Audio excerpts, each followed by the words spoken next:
যুক্তরাষ্ট্রের president Donald Trump চীনের সঙ্গে ব্যবসা করাকে ঝুঁকিপূর্ণ বললেও সেই মন্তব্যকে কার্যত নাকচ করে দিল ব্রিটিশ প্রধানমন্ত্রী কিয়ার স্টারমার। স্থানীয় সময় শুক্রবার চীনের সাংহাইয়ে বিবিসিকে দেয়া এক সাক্ষাৎকারে চীন সফর সফল হয়েছে জানিয়ে বলেন, দেশটির সঙ্গে সম্পর্ক না রাখাটা যুক্তরাজ্যের জন্য হবে বোকামি। ট্রাম্পের চীন নিয়ে মন্তব্যে স্টারমার বলেন, আন্তর্জাতিক ঘটনা প্রবাহ সরাসরি দেশের অভ্যন্তরে প্রভাব ফেলছে, তাই অস্থির বিশ্বে যুক্ত থাকতে হবে। আর ট্রাম্প এবছরের এপ্রিল মাসেই চীন সফরের পরিকল্পনা করছেন বলেও জানান ব্রিটিশ প্রধানমন্ত্রী।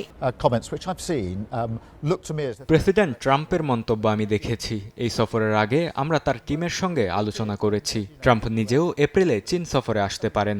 আন্তর্জাতিক অঙ্গনে যা ঘটছে তার প্রভাব সরাসরি আমাদের ঘরোয়া পরিস্থিতিতে পড়ছে, তাই আমাদের যুক্ত থাকতে হবে।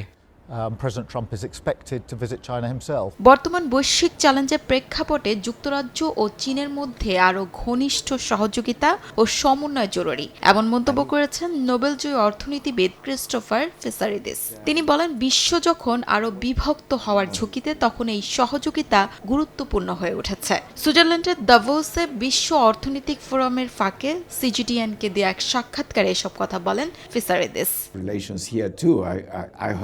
ব্রিটিশ প্রধানমন্ত্রী যা করছেন তা একেবারেই সঠিক।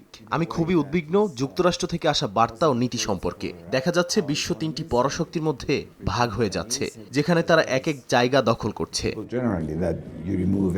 এ সময় যুক্তরাজ্যের প্রধানমন্ত্রী কিয়ার স্টারমারের সাম্প্রতিক চীন সফরের গুরুত্ব তুলে ধরেন ক্রিস্টোফার ফিসারিদিস।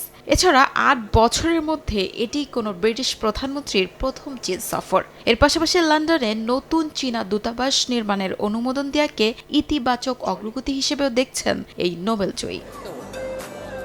শিউলি রোজা, সময় সংবাদ।